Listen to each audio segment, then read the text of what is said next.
ఒక్కొక్కళ్ళు ఏం చేస్తారు, ఇంత చేస్తారు, అవును ఇట్లా ఇట్లా జరుగుతుంది, ఇలా జరుగుతుంది. మరి కార్యకర్తలు చెప్తూ ఉంటారు, జన సైనికులు చెప్తూ ఉంటారు, పంతాలు వచ్చేస్తున్నాయి, కోపాలు వచ్చేస్తున్నాయి. దీనికే మనం పార్టీ పెట్టింది. మీ కష్టాలు ఎప్పుడన్నా ఒకసారి చూడండి అందరూ. చాలామంది నాకు అర్థం కానీ ఏముంటాయి, నాకు కింద స్థాయి నుంచి పార్టీని నడిపిన రోజుకి కనీసం ఒక 2008 నుంచి ఇప్పుడు దాకా కొన్ని లక్షల మందిని కలిసి ఉంటాం, ఫేస్ బై 1-on-1. ఒక సీజన్లో కనీసం 10,000 మంది కలిసి మనోహర్ కానీ కూర్చొని రోడ్డు మీద. ఇప్పుడు గ్రీన్ ట్యాక్స్ వచ్చింది, గ్రీన్ ట్యాక్స్ తగ్గించడం ఎలా వచ్చిందండి? మేము రోడ్డు మీద వెళ్తుంటే కూర్చొని బండి ఆపితే చెప్పాను, మాకు ఇది సమస్య, we made it a point.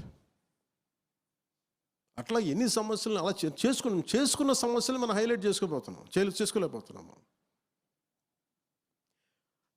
ఇవన్నీ బ్రాడ్గా డిఫైన్ చేసుకుంటూ వెళ్తున్నాం ఇవన్నీ.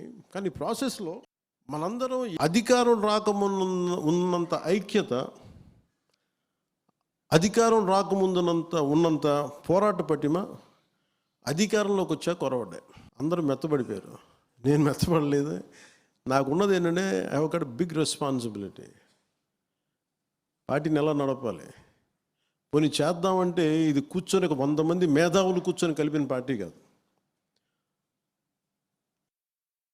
నా ఆవేదనో, నా కోపమో కింద పడో, మీద పడో, నలిగి తర్వాత చాలామంది మనోహర్ గారు లాంటి పెద్దలు, మీలాంటి పెద్దలు అందరూ వస్తే ఇప్పుడు ఫామ్ అవుతుంది పార్టీ.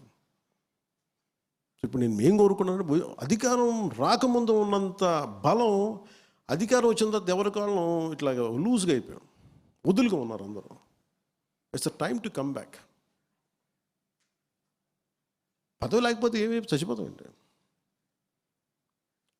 నేను ఆర్ఎస్ఎస్ కార్యకర్తలను చూస్తాను, కొంతమంది బీజేపీలో వాళ్ళు ప్రధాన కార్యదర్శులుగా చేస్తుంటారు. ఒక ఖద్దరు చొక్కా, చేతికో సంచి. వాళ్ళ పని ఏంటంటే పార్టీ కోసం పనిచేయడం అంతా.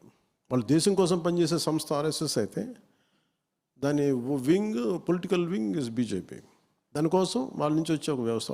వాళ్ళు చూస్తాం, మీరు ఎక్కడ ఉంటారని అడిగితే మేము హోటల్స్లో ఏమన్నా, మాకు ఎవరు హోటల్స్ ఏమరు, మా కార్యకర్తల ఇళ్ళలో మేము ఉంటాం. We take it forward. They are madly committed about their ideology.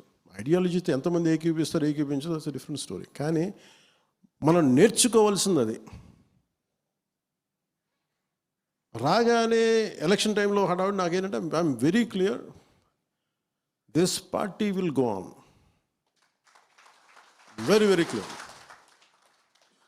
ఎవరు ఎటు వెళ్ళినా కానీ ఈ పార్టీతో ముందుకెళ్తాం. నాకు క్యాడర్ క్షేమం చాలా ఇంపార్టెంట్ నాకు. ఎందుకంటే జన సైనికులు వీరమహిళ లేకుండా పార్టీ లేదు. కానీ ఇది పదవులకు సంబంధం లేదు, అది నేను చెప్తున్నాను. మనోహర్ గారికి ఏ పదవి ఉందండి అసలు?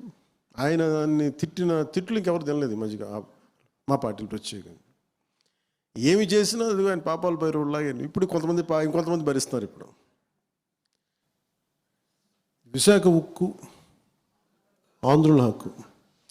ఏ ఆంధ్రుల హక్కు అంటే ఉమ్మడి ఆంధ్రప్రదేశ్ హక్కు ఇది. అంటే ఎందుకు చెప్తున్నానంటే, ఈ పోలీస్ కాల్పులు చనిపోయిన వాళ్ళలో తెలంగాణ జగిత్యాలకు చెందిన సాయిరాం ఇది ఉందండి, జగిత్యాల ఇది. అంటే ఇది విశాఖ ఉక్కు ఆంధ్రుల హక్కు. It's not just about Andhra, ఇది ఎంటైర్ తెలుగు ప్రైడ్, ఒక ఉమ్మడి ఆంధ్రుల హక్కు ఇది.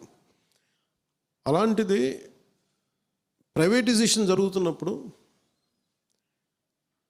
ఇది నేను 2 సందర్భాలు, మన కోన తాతారావు గారు ఎక్కడున్నారు, కోన తాతారావు గారు ఉన్నారు, మీటింగ్ పెట్టాం. తర్వాత అధికారంలోకి వచ్చిన తర్వాత మళ్ళీ మొన్న కూడా మనం మాట్లాడాం. ఇది ఇంకా ప్రైవేటైజేషన్ ఆపక ముందు గత ప్రభుత్వాన్ని నడిపిన వాళ్ళ అధినాయకత్వం తెలుసు అప్పుడు ముఖ్యమంత్రికి. విభజన సమయంలో విడిపోవడానికి ఒప్పుకోవట్లేదని ప్లే కార్డు పట్టుకోవడం ఎలా పట్టుకున్నారంటే అప్పుడు టీవీలో చూపించారు. దొంగచాటుగా సోనియా గాంధీ గారు చూడకుండా, ఆవిడ కనుపంట పడకుండా, ఆవిడ కళ్ళలో పడకుండా తిప్పారు ఆయన. మీరు ఆ విజువల్ ఉంటుంది చూడండి. అంటే ఇది ఎందుకు చెప్తున్నానంటే, మీరు ఇక్కడ ఎన్నైనా మాట్లాడతారు, ఇక్కడ వెళ్ళి పొడి చేస్తాం, చంపేస్తాం, ఇది చేసేస్తాం, మెడల్ ఉంచి తీసుకొస్తాం, అలా ఇక్కడేం జరగదు. అక్కడ ఢిల్లీ అది కుదరదు. అట్లా ఇక్కడ ఎన్నైనా మాట్లాడచ్చు. వీళ్ళు కథలు అక్కడ చెప్తారు ఇట్లా. సో ఇలాంటి వ్యక్తి స్టీల్ ప్లాంట్ 151 సీట్లు వచ్చిన వ్యక్తి స్టీల్ ప్లాంట్ని ప్రైవేటైజ్ చేస్తారంటే ఏం చేయలేదు. వాళ్ళు ఏమి చేయకపోగా వచ్చి కార్మిక నాయకులతో ఏం మాట్లాడారంటే, స్టీల్ ప్లాంట్ కార్మిక నాయకులతోటి మీరు వదిలేసుకుని మీకు ఇండివిజువల్ ప్లాట్స్ చేసేస్తాను, మీకు కొంత ప్లాట్లు ఇచ్చేస్తాను, మీకు ఇన్ని కోట్లు వస్తాయంటే చాలామంది కార్మిక సంఘాల నాయకులు ఇది ఒప్పేస్తున్నారు. కొంతమంది, నేను ఇది మొన్న క్రాస్ చెక్ చేసుకున్నాను, మళ్ళీ మన ఆఫీసులో నేను పదవి తీసుకున్న తర్వాత మాట్లాడినప్పుడు అది మేము చేయలేదని కొంతమంది చేశారు, బట్ కొంతమంది చేశారు. అంటే ఎప్పుడు దీంట్లో సమస్య ఎక్కడ ఉంది స్టీల్ ప్లాంట్కి ఎప్పుడు అంటే, ఒకటి ఉత్పాదకత లేకుండా పెట్టుబడి 1000 కోట్లు 10,000 కోట్లు పెట్టుబడి పెట్టి పీనట్స్ నుంచి వస్తుంటే ఖచ్చితంగా నష్టం, అది ఎప్పటికైనా సరే. కానీ అది ప్రత్యేకమైన స్థితిలో ఉంది. ఇది చాలా ఉద్యమాలు చేసి సంపాదించుకుంది, ప్రాణాలు పోగొట్టి సంపాదించుకుంది. నేను ఢిల్లీకి వెళ్ళినప్పుడు ఇక్కడ ప్రైవేటైజేషన్ జరుగుతుంది అనుకున్నప్పుడు కార్మిక సంఘాల నాయకులు నేను ఏమడిగానంటే, ఆ రోజున అప్పటికి ఇంకా బీజేపీతో మన ఇంకా అలయన్స్ కూడా ఫుల్గా ఫామ్ అవ్వాల, టాక్ స్టేజ్లో ఉంది. అలాంటి సమయంలో నేను ఏం చెప్పానంటే, వెళ్ళి అంటే మీకు తెలుసు, మీకు ఈ దేశంలో ఎవరన్నా సరే అమిత్ షా గారితో ఎవరైనా గొడవ పెట్టుకుంటారు.